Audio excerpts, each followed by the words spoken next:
Atenção, tirem as crianças da sala porque o show de horrores vai começar. Quer saber mais? Fique até o final e confira mais um segredo revelado.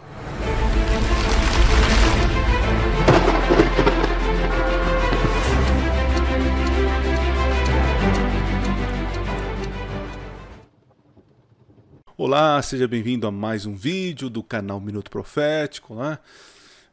Esse é um dia que eu vou dizer para vocês, viu? É um dia de gravar um vídeo e passar mal, sabe? Não estou nas minhas madrugadas, passei a manhã estudando, hoje é minha folga, então se é minha folga eu posso me dedicar aos estudos, às coisas que eu gosto, né? E fui assistir um vídeo que eu vi, né, na minha timeline, né, me mandaram. Depois começaram a mandar para mim, né? Até agradeço vocês aí que estão compartilhando os vídeos, mandando para mim, pedindo para eu reagir. Tem vídeo que dá para fazer, tem vídeo que não tem como, né? Questão de tempo. Esse é um vídeo não muito longo, mas se eu for fazer uma resposta mais profunda, vai ficar muito longo, né? Então hoje eu decidi assistir com vocês e depois eu vou pontuar as bizarrices que estão falando do Adventismo, né? São dois pastores que desconhecem profundamente o Adventismo e repetem besteiras da internet, né? Veja, eu não estou aqui para julgar a intenção deles, né? Porque posso entender que são pessoas que estão querendo o nosso bem para nós adventistas, né? Querendo mostrar a verdade, assim como nós adventistas queremos que eles vejam a verdade que nós conhecemos, né? Mas discordar da nossa crença tá tudo certo, tá?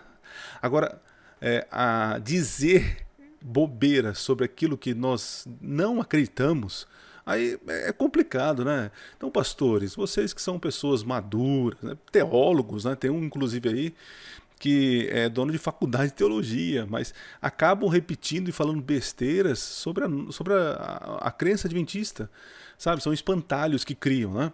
Eu vou começar o vídeo aqui, nós vamos assistir, vou reagir, vou tentar dar a minha opinião sobre as bobeiras que são ditas, né? E quero pedir para você, aproveita aí, já curta, já compartilha, assista os nossos últimos vídeos aqui, né? Falei sobre o Saião, também outro homem que infelizmente deu uma bola fora aí falando sobre o sábado, mas enfim, assista nossos últimos vídeos aí, tá? Deixa nos comentários aqui a sua ideia, a sua opinião, né? Cuidado para não ofender, tá bom? Tem um que falou assim, tirando esse óculos de solda, né? Falou que esse óculos aqui de solda, o conteúdo tá bom, né? Beleza, entendi, é uma brincadeira, né? Que mais que o outro colocou? Sobre o microfone, tem gente reclamando do microfone, gente. Eu fiz vários testes aqui, talvez com vocês aí, porque o som aqui está saindo estéreo, está sendo gravado estéreo, tá tudo certinho aí, tá? Então coloca aí nos comentários a sua opinião, tá? E se você mora aqui na região de Monte Azul Paulista, convido você para participar com a gente em um dos nossos cultos, aos sábados, domingos e quarta-feira. O endereço está passando aqui embaixo, tá bom? Vamos lá passar um pouco de nervoso, gente. Vamos lá, vamos. Deixa eu colocar aqui para vocês. Vamos assistir esse show de horrores, né? Show de horrores. Vamos ver se eu consigo me conter, né? Ficar parado aqui. Vamos lá. Primeiro, os adventistas orbitam em torno de Ellen Goodlight. E ela foi uma falsa profetisa. Inclusive, eu não vou citar o nome por ética, mas um dos grandes youtubers adventistas no Brasil, alguém que tem um nome muito conhecido. Esse é o pastor Jamierson, né? Eu já participei do programa Vejam Só, da Hit TV. Depois vocês podem assistir lá como que foi o debate. Também tem um vídeo, né? Assista também o vídeo que é uma reflexão sobre o debate que eu fiz, né? Além do debate, assista a reflexão também, que é muito interessante, né? Vamos lá. Tem um corte rodando na internet aí, ele falando da importância de se ler White uma vez por dia. Vamos lá. A pergunta é, o Adventismo no sétimo dia é uma seita? Sim, o Adventismo no sétimo dia tem as características de uma seita, né? Eu acho que tem alguns fatores ali que fortalecem isso, corroboram isso. Primeiro, os adventistas orbitam em torno de Ellen Goodlight. E ela foi uma falsa profetisa, né? Eu quero até aqui citar uma obra que foi publicada recentemente, está ao alcance de quem quiser, é só entrar lá no Amazon. Descortinando o Adventismo, do Gleison Percio. Primeiro, segundo e terceiro volume. Nada mais do que ataques requentados do passado, né? Mas enfim, vamos lá. O terceiro volume eu fiz um prefácio. E ele tratou especificamente sobre Ellen White. as suas falsas profecias, e também o seu envolvimento com o ocultismo. Ela tinha um anjo relator que a assistia. É muito complicado isso. E outra, profecias falsas, ensinos que contrariam a palavra de Deus o tempo todo. Tá? E tem um livro também publicado pela editora Reflexão chamado Caso White. Peguem este livro, vocês estão nos ouvindo. O Caso White é do começo ao fim. Este livro só trata da Ellen White sobre as suas falsas profecias. Ali nós vemos a Ellen White contradizendo a Bíblia e contradizendo a si mesma. Porque ela falava uma coisa contra a Bíblia, depois, lá na frente, alguém alertava, não, mas isso aí não está batendo com a palavra, ela tinha que se contrariar. Tá? E isso não é a forma de se fazer profecia. Quando nós olhamos na Bíblia, os profetas bíblicos, eles não tinham que pedir perdão por alguma coisa, voltar atrás. Né? Moisés desce do monte dizendo, ouve Israel, o Senhor é um.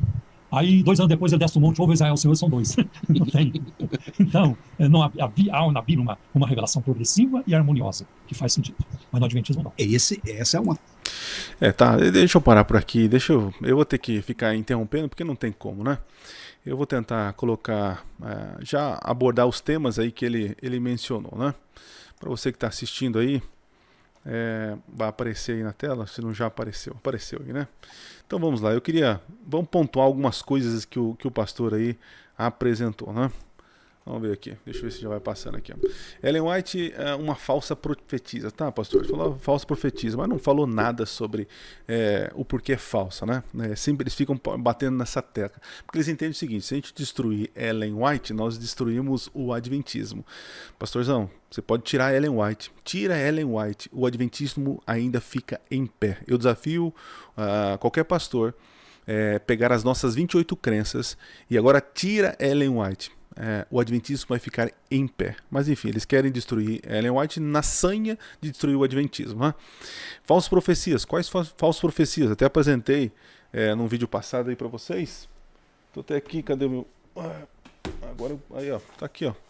Tem um livro da Casa Publicadora, né? Olha aqui as profecias, né? Tem um livro só falando sobre esse assunto de profecias e tantos outros materiais, né? Ensinos que contrariam a palavra de Deus. Qual? Qual? Apresenta um. Tá? E mais? Em que momento se contradiz em relação à palavra de Deus? Eu sei que existem contradição dela com conselhos, é verdade, conselhos de saúde, por exemplo. Ela fala assim para uma pessoa, olha, para um casal, uma família, vocês não devem comer ovos, né? Não pode comer ovo. Aí depois, para outro casal, vocês devem comer ovos. E um momento ela fala assim, não deve-se entrar 1 grama de carne no estômago. Depois ela fala assim, olha, não chegou o momento de abandonar a carne. Então existem essas aparentes contradições porque os conselhos foram para pessoas diferentes. Porque o dom de profecia manifestado em Ellen White, ela não é universal, como a palavra de Deus. Né? O pessoal não entende a diferença. Né? Não entende o propósito lá. O propósito é a função dos escritos de Ellen White. Eles não entendem isso. E por isso ficam falando bobeiras. Né? Comparam erroneamente Ellen White ao cano sagrado. Nós não temos Ellen White como os seus escritos como um cano sagrado. Né? É bobeira você querer apresentar isso para querer jogar isso sobre nós. A gente não acredita nisso. Né? Ela é uma profeta extra-canônica. Sendo assim, ela tem um grau de inspiração igual, porém de autoridade diferente. Né? Ela é o mesmo grau de inspiração, o mesmo espírito, porém funções diferentes. É isso. Então não adianta querer acusar a gente de uma coisa que a gente não acredita, pastor. Acho que devia ter feito o trabalho de casa primeiro, antes de falar bobeira na internet, né? As escrituras não é inerrante, a gente não crê na inerrância, né? A gente, podemos dizer assim, numa inerrância limitada, né? Eu até gravei um vídeo falando um pouco sobre isso, mas posso falar isso em outro momento, né? A gente não crê que a Bíblia ela contém certos erros, né? Aí que erros são esses? Tal? Aí para uma outra discussão. E é infalível, a mensagem, a Bíblia é infalível. Agora, Ellen White não é inerrante e ela é falível. Assim nós cremos. Ela não é a palavra final da interpretação bíblica para os adventistas. Vocês que estão falando isso, nós não cremos nisso. Então para de jogar sobre nós coisas que a gente não acredita. Ela é falível. Ela não ela não é inerrante. Né? Então ela tem outro tipo de função. Né? Os seus escritos são limitados para um tempo específico, para um grupo no tempo específico. Não é uma norma universal como a Bíblia é. Então não sei por que vocês ficam falando bobeiras, né? E aí, tá vendo? Eles acreditam nisso, logo são hereges. Não, a gente nem acredita no que vocês estão falando, né? As escrituras é a norma de fé e prática, né? Ela é canônica. Ellen White não é canônico. Nós temos isso no Questões sobre Doutrina, um livro oficial da igreja. Vou apresentar aqui o pastor, como ele falou do livro lá, do caso White, né? Então por que não ler os nossos livros oficiais da igreja aqui, ó, que dão as respostas, que já respondeu há anos essas mesmas bobeiras que vocês continuam a falar e repetir esse assunto, né? Muito bem, agora vamos ver, ele vai falar sobre a frase de um pregador. Deixa eu ver isso aqui. Deixa eu voltar aqui a tela para vocês. Vamos lá. Uma característica que a gente precisa destacar também aqui. Isso faltou na primeira fala. A contradição interna na literatura das seitas. Isso é um absurdo. Quem estuda a literatura das seitas vai perceber isso claramente. Contradições no próprio material. Uma edição fala X, na outra edição fala Y. Isso está dentro do mormonismo, está dentro da Testemunha de Jeová, está dentro do Adventismo do sétimo dia. Por isso que nós temos o cuidado, evangélicos, de não tratar a nossa literatura como inerrante. Então o Jamir pode cometer. A gente não trata. Tem que corrigir na próxima edição e reconhecer que estava errado. Eles não fazem isso. Bobeira. Mas eu nunca disse que era canônico. Então essa é uma diferença. Parece sutil, mas ela é primordial. Mas, meu Deus do céu, pastor Jamir, pelo amor de Deus, pastor, não fala bobeira, a gente não acredita disso. Da onde o pastor tirou que nós acreditamos que nossa literatura é inerrante? Meu Deus, se a gente nem acredita que a Bíblia é inerrante, meu Deus do céu. E o pastor citou aqui o Adventismo, e ele tem um problema na sua bibliologia, porque os escritos de Ellen White têm autoridade igual às Escrituras. Importa ler Ellen White, né, inclusive eu não vou citar o nome por ética, mas um dos grandes youtubers adventistas no Brasil, alguém que tem um nome muito conhecido, tem um corte rodando na internet aí, ele falando da importância de se ler White uma vez por dia. Talvez você que está me assistindo tenha já pegado esse corte aí nos Reels do Instagram. Sim, foi uma fala infeliz, né? Dentro de um contexto muito específico, né? Ele poderia ter falado que é importante ler as escrituras, como também os escritos de Ellen White e tantos outros livros, né? Mas a ênfase dele é que ele estava falando para um grupo de pessoas que estavam questionando o dom de profecia e além de questionar o dom de profecia, estavam gastando tempo e uma vida totalmente desregrada com entretenimento, né? Então realmente foi um corte infeliz, num momento infeliz, num contexto infeliz. Mas não tem como julgar ele, dizer que a gente acredita, né, que se a pessoa não lê Ellen White vai para o inferno. Não é essa a situação, né? Mas enfim, vocês gostaram tanto disso, né, que aproveitaram essa oportunidade para poder jogar isso, né? A risadinha dele lá, mas tudo bem. Mas pastor, nós acreditamos, né, no dom de profecia, que ela é profecia para os nossos últimos dias, orientação profética, né? Mas seus escritos não são canônicos, pastor. Não tem o mesmo grau de autoridade. É o mesmo espírito, não tem menos inspiração, mais inspiração. Mas como tem funções diferentes, tem propósitos diferentes, tem autoridade diferente. A Bíblia é a nossa única regra de fé e prática. Isso está muito claro. Mas vocês insistem em dizer que Ellen White é a nossa regra de fé e prática, né? E que nossos livros são inerrantes. Que absurdo, pastor. Vamos mudar a página, né? Vamos mudar a página. Vamos lá. E ele falou, irmãos, se você lê Ellen White uma vez por dia, você está muito mal espiritualmente. Agora, se você não lê nenhuma vez por semana, olha, meus pêsames, talvez você já nem pertença mais à Igreja de Cristo. Não pode ser um teólogo, um bom teólogo, quem defende uma falsa profecia e quem defende falsas profecias. Né? Agora, uma coisa interessante, a Testemunha de Jeová e outros grupos usam também, é de que existe uma revelação progressiva no meio deles. A vereda do justo é como a luz da aurora, que vai brilhando mais até seu dia perfeito. Então chegou uma nova revelação. E a resposta que eu tenho para essa gente é revelação contínua e contradição contínua não são a mesma coisa. Sr. Jamirson. Olha só, parabéns, pastor. Nossa, a gente não sabia disso, hein? Muito obrigado. Nós temos mais de 60 anos estudando a Bíblia e aprendemos agora com o Senhor sobre o que é revelação progressiva. Porque o senhor está falando que existe uma contradição da revelação progressiva e que Ellen White é uma nova luz, né? Então vou mostrar para o senhor que a gente não acredita nisso, né? Então deixa eu pôr aqui na tela novamente para o senhor entender. Para o senhor parar, quem sabe, de falar essas asneiras na internet, né? Concluímos que, assim como Deus comissionou os escritos bíblicos, Deus suscitou Ellen White. Sua mensagem se torna relevante em vista dos acontecimentos escatológicos e sua fidelidade encontra-se em direcionar o povo de Deus às escrituras, segundo as diversas citações de Ellen White, referentes à sua relação com a Bíblia. Entendemos que o testemunho dessa escritura não se destina a ser um acréscimo ao cânon bíblico, pastor. e nem exerce a mesma autoridade que a Bíblia, que a própria Escritura. Né? Tampouco devem ser entendidos como uma nova luz para a igreja de Deus. Anotou a placa aí, pastor? Tampouco devem ser entendidos como uma nova luz para a igreja. Compreendemos que Ellen White não poderia fazer parte do cano, uma vez que esse se encerrou com o livro do Apocalipse. Ao lidar com as Escrituras, Ellen White faz um interrelacionamento temático para guiar o leitor dos seus escritos a uma melhor compreensão da palavra de Deus. Assim, ela escreve de forma interdisciplinar, por seus escritos terem características pastorais e inspiracionais, está errada a palavra aqui, não anulam o fato que por trás da linguagem exista uma teóloga sólida e amplamente estruturada. Isso aqui está na revista Querigma, uma revista teológica adventista, dando aí, tá até o link aqui, depois eu vou deixar esse material no link da descrição aqui, para você poder acessar, né? Então, é besteira, né? A Ellen White é uma nova luz. Pastor, tá aí. Tomara que o senhor não repita mais essa bobeira na internet, né? Vamos continuar mais uma vez aí o desespero. Qual a principal heresia do Adventismo no sétimo dia? Entre Então, tantas. cristológica e soteriológica. Cristológica. Tá? E também as seitas também têm uma soteriologia defeituosa. Olha, uma bibliologia defeituosa, uma cristologia defeituosa, uma eclesiologia defeituosa, e na cristologia é um absurdo. Por exemplo, Jesus tem uma natureza pecaminosa no Adventismo. Jesus não completou, na soteriologia, Jesus não completou a sua obra na cruz. Inclusive, a gente pode dizer, pastor Juliano, que os adventistas não podem ter certeza da salvação. Não.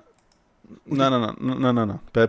Então, peraí. Jesus tem natureza pecaminosa e nós não podemos ter certeza da nossa salvação. É isso, pastor Jamierson, né? Teólogo Jamierson.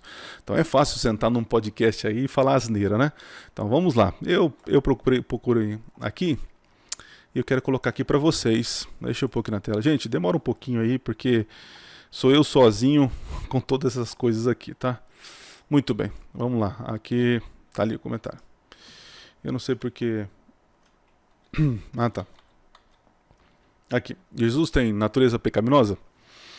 Vamos lá. As citações que parecem a entender que Jesus tinha natureza pecaminosa, de Ellen White. O senhor vai ver que isso não tem nada a ver, né? Então vamos lá, por 4.000 anos o ser humano tinha estado a descrescer em forças físicas, vigor mental e moral. Cristo tomou sobre si as fraquezas da humanidade degenerada. Unicamente assim poderia salvar o homem das profundezas de sua degradação. Então Jesus ele foi afetado pelo pecado, mas ele não foi infectado pelo pecado. Então alguns vão pegar essas declarações aí que ela falando sobre essa fraqueza humana, né, que Jesus assumiu, dizendo aí que Jesus tinha natureza, tendência para o mal, para o pecado, né? A gente não crê nisso, pastor. Vamos lá, outra declaração de Ellen White. Cristo, de fato, em realidade, uniu a natureza pecaminosa do homem à sua própria natureza sem pecado. Sempre dizendo que Jesus não tinha pecado. E se ele não tinha pecado, ele não tinha tendência ao pecado. Mas Jesus, ele se cansou. Jesus, ele chorou. Jesus, ele teve fome. Ele sentiu dor. Isso é resultado da natureza afetada pelo pecado, pastor. Então, fala besteira. O que mais? Cristo que não conhecia o mínimo vestígio do pecado ou contaminação, pastor, olha lá, ó, tomou a nossa natureza em seu estado deteriorado. Está falando aí foi afetado pelo pecado, pastor. Mas outra declaração dela. Jesus aceitou a humanidade que quando ela havia sido enfraquecida por 4.000 anos de pecado. Olha aí, ó. Ele não veio com a natureza de Adão, assim, física, o vigor físico pleno, né, quando foi criado. Não, ele veio como nós, afetado, né? Aceitou a fraqueza da humanidade, assumiu a natureza humana e arcou com as fraquezas e degenerência da humanidade. E aí você pode dizer que ela está falando que Jesus tem natureza pecaminosa. Vou deixar o link aqui para você poder ler lá a revista Adventista, né, falando sobre o tema. E olha que interessante, pastorzão, uma declaração para poder acabar com o assunto. Uma carta a Baker, Ellen White escreve o seguinte, ó. Em 1895, ela escreveu uma carta ao pastor William Baker, que estava trabalhando na Austrália, e deixou clara sua posição sobre a natureza humana de Jesus. Para ela, era errado igualar Jesus totalmente ao ser humano pecador, pois ele é o único. Veja o que a mensageira do Senhor diz. Olha lá, o que ela diz, olha lá. Seja cuidadoso, excessivamente cuidadoso em como discorrer sobre a natureza humana de Cristo. Não o apresente diante das pessoas como um homem com propensão ao pecado. Então, pastor, está muito claro aqui, a gente não acredita nisso, né? Cadê? Aqui embaixo ela fala, jamais, de modo algum, deixe a mais leve impressão sobre as mentes humanas que havia mancha ou inclinação à corrupção, ou quer que ele fosse sujeito à pecaminosidade. Então, pastor, besteira que você está falando. Então, por favor, próximo podcast que o senhor for convidado, então o senhor já sabe, né? Não fale bobeira sobre o assunto, porque o senhor já foi esclarecido aí. Tomara que esse vídeo chegue até eles, né? Quem sabe eles possam refletir nas bobeiras que estão falando, né? Vamos ver, continua. Vamos lá. Porque Jesus não completou a sua obra. Jesus ainda está definindo quem vai ser salvo e quem não vai. Tá pesquisando. Ah, tá. Ele falou sobre... Deixa eu voltar aqui. Sobre a certeza da salvação, né? Nós adventistas, não temos certeza da salvação, e Jesus ele não completou a sua obra na cruz do Calvário, né? É outra bobeira que falam sobre nós, né? Então eu vou colocar aqui para você, para que você veja. Vamos lá, continuando. Jesus não completou a obra na cruz? Jesus pagou o preço do pecado e agora ele apresenta seus méritos ao Pai. Deixa eu ver se eu coloco uma luzinha aqui. Houve expiação na cruz, mas não encerrou o ministério de Jesus. A sua obra em prol a salvação dos seus permanece até o seu retorno. Então lá no Nisto Cremos, nós dizemos que a morte de Cristo na cruz foi suficiente, porém o seu ministério ele continua, não para na cruz do Calvário. É isso que nós falamos, né? O preço do pecado foi suficiente pago com a morte de Cristo. Tá tudo certo. Porém, Jesus ele continua o seu ministério. Ele não está no céu de mãos vazias, sem fazer nada, né? Deitado, dormindo. Existe um ministério, uma sequência, né? do plano da redenção. Os adventistas não podem ter certeza da sua salvação. Então ele nunca leu a crença fundamental número 10, que diz o seguinte, ó: em infinito amor e misericórdia, Deus fez com que Cristo, que não conheceu o pecado, se tornasse pecado por nós, para que nele fôssemos feitos justiça de Deus. Guiados pelo Espírito Santo, sentimos nossa necessidade e reconhecemos nossa pecaminosidade. Arrependemos-nos das nossas transgressões e temos fé em Jesus como Salvador e Senhor, substituto exemplo.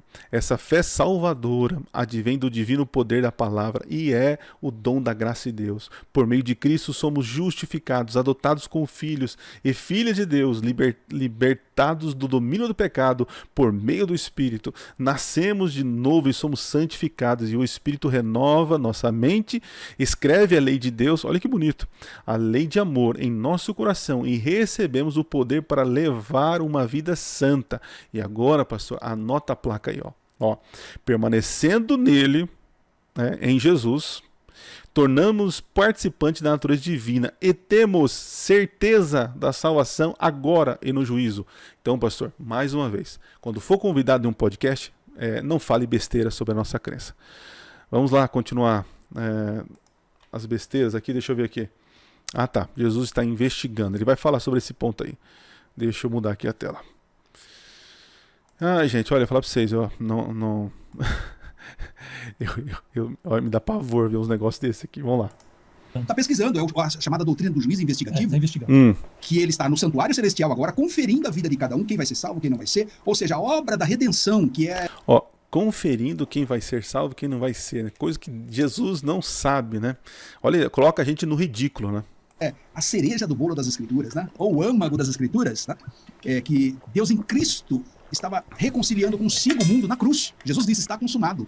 E para os adventistas não está consumado. Jesus está, a partir de 1844, fazendo esse juízo investigativo e, por fim, Satanás ainda é o redentor da humanidade. Porque ele... Não. Para. Antes dessa outra besteira, vamos ver aqui sobre a questão da... deixa eu ver onde eu parei aqui para vocês. Não pode ter certeza. Jesus está investigando. Tá, eu tenho algo aqui simples para apresentar para você, né? Deixa eu colocar aqui na tela.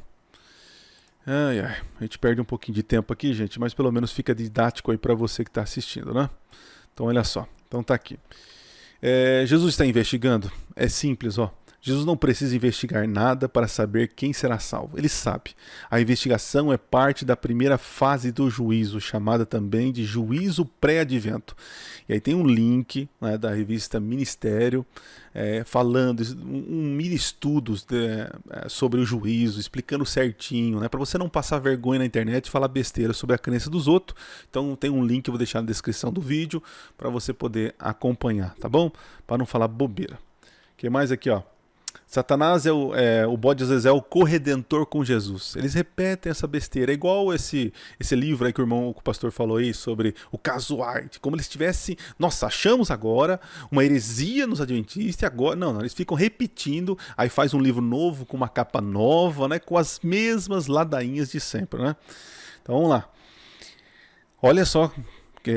para provar para vocês que nós não acreditamos nessa asneira, né? Que Satanás ele é participante da redenção, é co-participante, né? Olha, é um absurdo, gente.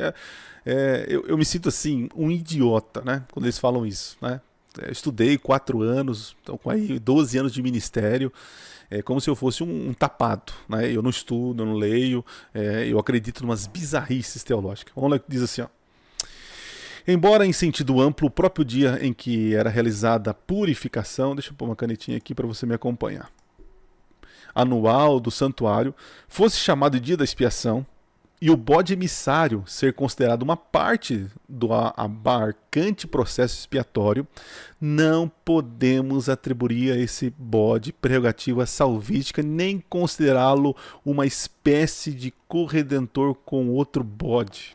Mas eles querem dizer que nós acreditamos nisso. Eu estou aqui no site oficial da igreja, do Centro White, o Alberto Tim, né, doutor em teologia, falando sobre o assunto. Um material oficial da nossa igreja. Então vamos lá. Levítico 16 é claro em afirmar, primeiro, que uma expiação prévia por Arão e pela sua casa era efetuada pelo sacrifício de novilha. Beleza. E pela aspersão do seu sangue. Segundo, que a expiação pelo santuário era realizada pelo sacrifício do bode da oferta pelo pecado, né? E pela aspersão do seu sangue. Terceiro, que o cerimonial envolvendo o bode emissário só iniciava após o término da expiação pelo santuário, pela tenda da congregação e pelo altar. Quarto, o oferecimento de holocaustos após o bode emissário ser libertado vivo no deserto, uma vez que a expiação pelo pecado só ocorria através do derramamento de sangue e que o bode emissário não era sacrificado. Pega aí a placa. Cremos que a função desse bode era simbolicamente punitiva, pastor, e não redentiva, tá? Então, mais uma aí para o senhor aprender, para não falar bobeira na internet. Existe uma diferença entre expiação e punição, tá? É assim que nós acreditamos. Bom, vamos lá, deixa eu continuar aqui o show de horrores para todos vocês. Para nossa tristeza, nem alegria. Vai lá. Ele é aquele chamado bode de Azazel lá do Levítico 16, né? Agora, é muito interessante apontar aqui, principalmente para as pessoas que estão nos assistindo, que o que você mencionou, João 19:30, Tetelestai, né? Está consumado, né? Aí eles vão dizendo, mas foi só em 1844 que Jesus entrou no Santo do Santo lá no céu para oferecer o seu sangue ao Pai. Ora, nós vemos em Hebreus, capítulo 6, versículo 19, que nós temos Cristo como nossa âncora da alma, seguro e firme, que penetrou até o interior do lugar. Né? Uau, pastor, olha, parabéns, o senhor agora esclareceu para nós, a gente nunca leu esse texto, olha só, a gente não sabia disso, pastor, olha, o senhor é uma nova luz para o adventismo, né?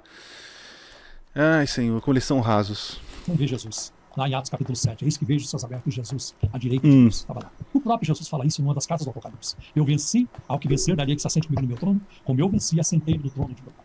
O livro de Hebreus foi escrito muito antes de 1844. Sério? Então não cabe, cronologicamente não cabe nem teologicamente. Por quê? Porque a obra de Cristo foi completa. Jesus não deixou nenhuma pendência lá na cruz. Não deixou. A obra dele, o sacrifício foi perfeito. A Bíblia é muito clara em afirmar isso. Então não tem a cristologia. E essa é uma heresia que nasce. Ai, vamos lá então. Então, Jesus, ele... Quer ver, deixa eu ver se ele vai falar alguma coisa. Um bom motivo, mas essa é uma heresia que nasce de um péssimo motivo. De uma era isso que eu iria lhe perguntar, quem está em casa, a compreender 1844, juízo investigativo, de onde surgiu essa ideia adventista? Surgiu, por exemplo, da interpretação de Daniel, né? 2.300 manhãs. Através de Miller. E depois, quando não aconteceu, primeiro eles marcaram para 1843, não aconteceu, aí mudaram a data para 1844. Que seria a volta de Cristo. Isso, não aconteceu. Aí Guilherme Miller, mas tem um outro irmão, estava no milharal. Aí ele teve uma luz, diz. Ele não veio aqui à terra, mas ele saiu do lugar santo no céu e foi até o lugar santíssimo para oferecer o seu sangue ao Pai. Então ele veio, mas foi lá no céu. É porque quando ele profetiza... Ele era o pastor Batista, fazendeiro. Isso. Havia um clima de piedade. Tá, vamos tentar responder isso daí, né? Sobre essa questão de... vamos lá, deixa eu colocar aqui na tela. Cadê? Muito bem. Cadê? Aqui, tá. Vamos lá, gente, aguenta aí, rapidinho. Deixa eu colocar a canetinha aqui, beleza. Deixa eu aparecer agora pra mim aqui, beleza, vamos lá. Então vamos lá. Jesus só entrou no Santo dos Santos em 1844 para oferecer seu sangue. Será que é assim que a gente acredita? Claro que não é. Oh, meu Deus. Não cremos assim. Cristo começou seu ministério como intercessor imediatamente a sua ida ao céu, quando ele subiu, né?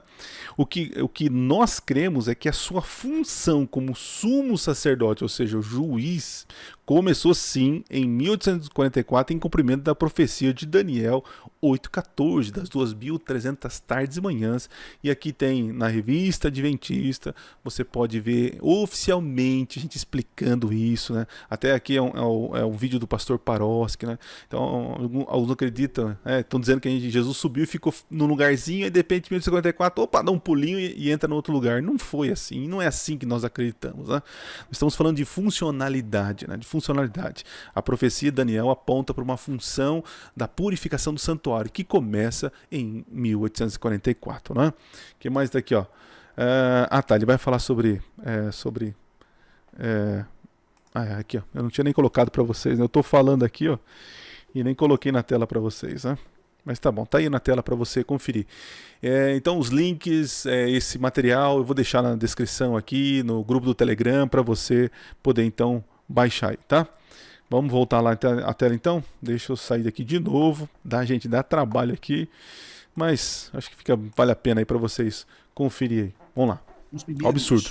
Adventistas, por assim dizer, ou milenaristas, né? O senhor já continua. Então nós podemos entender que existem doutrinas diabólicas, 1 Timóteo 4:1, doutrinas de homens, Jesus fala sobre isso, e a doutrina dos apóstolos. Havia piedade. Existia um clima de desejo de uma restauração, da volta de Cristo, do reino de Deus, né? A igreja ela é permanentemente tocada por isso. Quem não deseja o Senhor? Né? Maranata. Agora vem, Senhor. A nossa oração principal, a oração do Pai Nosso, declara isso. Venha o teu reino. Talvez seja até faltando essa teologia do reino no nosso meio, né? De que o reino de Deus se estabelecerá na terra como já está estabelecido no céu. O que significa isso? Que a vontade de Deus seja plena. E a gente está vendo os problemas, as demandas, o sofrimento desse mundo. E a gente fica nessa ansiedade do reino de Deus perfeito, né? Bem, havia isso no coração desses crentes inicialmente. E por uma interpretação equivocada das Escrituras, Daniel 8, que fala dessas 2.300 tardes, e foi feita uma conta, esse é um grande problema, né? Datas alusivas sobre a volta de Cristo. Datar a volta de Cristo, você é um escatólogo. Você sabe que um dos princípios básicos da escatologia é não definir data nenhuma, né? Não colocar dia para a volta de Jesus. Muita gente já quebrou a cara com isso. Sim. Gente boa até. Gente boa. Né? Mas aí a história até conta que quando foi feita a correção da data de 1843 para 44... Ele disse que Jesus voltaria em 43, Jesus não voltou. Ele errou os cálculos por um ano. Fez as contas, 44. Cravou o dia. Aí um auxiliar dele, me foge o nome agora, colocou até dia 10 Samuel Snow. Como sendo a data precisa. Naquele dia, a história, os próprios adventistas já registram isso aí. Subiram nos telhados das casas, foram para o alto das montanhas. Se vestiram de branco. Se vestiram de branco, é o chamado grande desapontamento. Quando Jesus não voltou... Interessante, eles fazem soar, né, parecer que era só os adventistas, né, que era a igreja adventista, né? Pastor, havia várias denominações, vários irmãos presbiterianos, batistas, Conexão Cristã, Metodista, tinha várias pessoas que seguiam Guilherme Miller. Após o desapontamento, houve uma reflexão do que foi que errou, o que aconteceu. Então houve entendimento da troca de função de Jesus no santuário celestial, né? Esse jeito que ele fala aí, gente, faz nos parecer uns bobocas. Olha, eles não sabem que não pode marcar a volta de Jesus, né? Mas não é bem assim, né? Não é bem assim. E não era a Igreja Adventista. A Igreja Adventista vai surgir em 1863 como grupo oficial, que depois não foi marcado mais volta de Jesus. Outros grupos que surgiram continuaram marcando volta, data, né? Mas nós não fizemos isso, né? Mas tudo bem, vamos lá. Aqueles crentes verdadeiros, gente, que bola fora. O próprio Miller se retrata e se afasta desse movimento. Ele entende que ele cometeu um grande equívoco. Mas é um pequeno grupo, que é a origem dos adventistas, então até adventistas colocam como origem da igreja adventista o grande desapontamento de 1844. Eles, será que ele errou mesmo ou ele interpretou errado os eventos? Uhum. Aí eles chegam à seguinte conclusão, peraí, não, Jesus voltou. Não. Mas Jesus não voltou fisicamente, ele voltou espiritualmente. Ou seja, Nossa, ó, tá vendo? Mentira, mentira. Pastor Jamierson, se você está me assistindo nesse vídeo, por favor, não repita mais, isso é mentira. Talvez seja desconhecimento do senhor, talvez seja ignorância, falta de conhecimento, mas se o senhor já não é mais ignorante, nós não acreditamos, Jesus não voltou espiritualmente. Existem outros grupos adventistas que acreditavam nisso, que Jesus tinha voltado em espírito. Nós, adventistas do sétimo dia, não acreditamos nisso, não pregamos sobre isso, nunca falamos sobre esse assunto, né? Mas o senhor insiste em dizer que nós acreditamos nessa besteira aí, né? Ou seja, ele saiu do lugar santo para o lugar santíssimo, isso no mundo espiritual, e ele está fazendo aquele juízo investigativo que o sacerdote fazia. O Levítico fala desse processo o ano do Yom Kippur, que os pecados todos eram levados pelo sumo sacerdote para o Santo dos Santos, queimado diante da arca, né? E aí tinha aquele ritual dos bodes também, né? Um bode ao Senhor e um bode ao deserto, Azazel. O bode que era feita, caía sorte sobre ele de ser ao Senhor, ele era sacrificado, né? E sangue aspergido ali no propiciatório. E o outro bode era imposto as mãos sobre ele, que levava os pecados do povo ao deserto. Olha aqui abacaxi. Chegar à conclusão que isso era o modelo do que acontece no céu, e agora Jesus está lá fazendo a investigação do pecado de toda a igreja a partir de 1844. Ou seja, até 1844 ninguém sabia de nada. Mas a partir de 1844, Jesus está no Santo dos Santos, no céu, no tabernáculo celestial, fazendo essa conferência da vida dos crentes de todas as gerações. O que vai acontecer no final? Olha que soteriologia satânica. Não só extra-bíblica, mas olha que resposta e que comentário satânico. Posso dizer o mesmo, olha lá. Bíblica. Que agora, quando Jesus completar isso, ele vai impor as mãos sobre Satanás, transferir o pecado da humanidade para Satanás, e Satanás pagará por um tempo, não é nem por toda a eternidade, e ele ficará vagueando na terra, desabitada. Isso eles já estão pensando num plano escatológico, né? Ai, Deus do céu. Esse mundo ficará em um caos, mundo desabitado, e Satanás peregrinará pagando o preço pelo pecado da humanidade. Pagando o preço pelo olha, eu passo mal vendo esses negócios, né? Passo mal porque, meu Deus, é muita mentira. Olha a idiotice que o pastor acabou falando, né? Que Satanás vai ficar vagueando, pagando o preço pelo pecado, né? E essa idiotice cai sobre nós, né? Como se nós realmente acreditássemos nessa besteira, né? Essa bobeira que ele acabou de falar, né? Isso é consequência de quem não sabe, né, o que falar, né? Ouviu falar alguma besteira e acabou aumentando e tornou uma besteira dupla, né? Ok, Satanás ficará vagueando na terra, pagando o pecado. Totalmente errado, total desconhecimento do que cremos, né? A expiação punitiva sobre Satanás ocorrerá após o milênio, na última fase do juízo, chamado execução. Satanás e seus anjos serão lançados no lago de fogo, Apocalipse 20, 10 a 15. Não vai ficar vagueando, pagando. Nós não cremos assim, pastorzão, não fala bobeira. Ai, gente, que desesperador esse tipo de situação. Aí vamos lá, vamos ver se termina esse show de horrores que, olha, meu Deus, não tô aguentando mais. Vamos lá. Fazer isso tornou ao Satanás coautor. Exatamente. É isso mesmo. O senhor quer contribuir? Não, eu só ia dizer que o século XVIII, nos Estados Unidos, principalmente na Nova Inglaterra, ele foi uma época de muita efervescência religiosa, né? Os mormons surgiram em 1930, depois os adventistas, Testemunho de Jeová, a ciência cristã com Mary Baker Eddy, a sociedade teosófica. Allan Kardec está nesse século também. Allan Kardec na França. Mas também século XVIII. Né? E também a sociedade 18, século XIX, né? A Rússia, radicada nos Estados Unidos, a Helena Petrovna Blavatsky. Então, é um século de efervescência, né? Eu sei que tinha coisas boas acontecendo também. O Spurgeon na Inglaterra, o William Jay também na Inglaterra, tinha coisas acontecendo. O Moody, em Chicago, o Wesley foi antes, né? Então, eu falei século XVIII, não, século XIX. Século XIX. Ah, bom. Então, Wesley foi século XVIII. Acabou, gente. Acabou o show de horrores. Meu Deus do céu. O que eu dizer para terminar esse vídeo? Eu apelo, assim, com muito carinho, né? Os pastores, eu não lembro o nome do pastor aí, que eu também já reagi vídeo dele em outro momento, né? Parem de reproduzir mentiras sobre a nossa crença. Nós temos materiais, nós temos as nossas crenças fundamentais espalhadas em literatura, sites oficiais, revistas digitais, enfim. Nós não cremos nesses absurdos que vocês estão falando. Você, meu irmão adventista que está me assistindo agora, assim, eu peço para você, não xingue eles nos comentários, não faça esse tipo de coisa, não vamos tratar eles dessa maneira, mas vamos tentar mostrar para eles que nós somos diferentes, a gente não acredita nisso, que é mentira, né? E pela graça de Deus e pelo poder do Espírito Santo, essas mentiras sejam retiradas, né? Então, e você também, meu irmão, que está assistindo e assiste essas coisas aí, tem tanta gente assistindo cada canal aí que falam mal, né? Existe um movimento na internet para falar mal do adventismo. Eu vejo com bons olhos esse momento, sabe por quê? Porque isso instiga você a procurar a verdade e estudar, procurar a fortalecer a sua crença. Não caia no papinho, nessas acusações de podcast da internet, vá saber por você mesmo, tá bom? Espero que esse canal esteja contribuindo.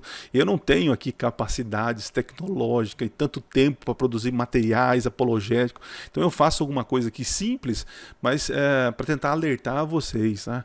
Tá bom? E você, meu amigo, que fica repetindo isso, né, e chegou até aqui para tentar me desmascarar, né, dê uma chance para nós. Vá nas crenças fundamentais e veja que todas essas bobeiras que os pastores falaram aí não é a crença adventista. Não somos perfeitos, mas não somos tão infantis teologicamente como eles apresentam, né?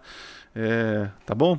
Deus abençoe vocês, um forte abraço, nos vemos na próxima semana, espero ter ajudado, contribuído, curte aí, compartilha para os seus amigos que estão apavorados vendo essas coisas na internet, para eles entenderem que é tudo balela e na verdade nem é o que nós acreditamos, né? Eles levantam um espantalho, batem, e falam, esse é o adventismo. Não é o adventismo, né?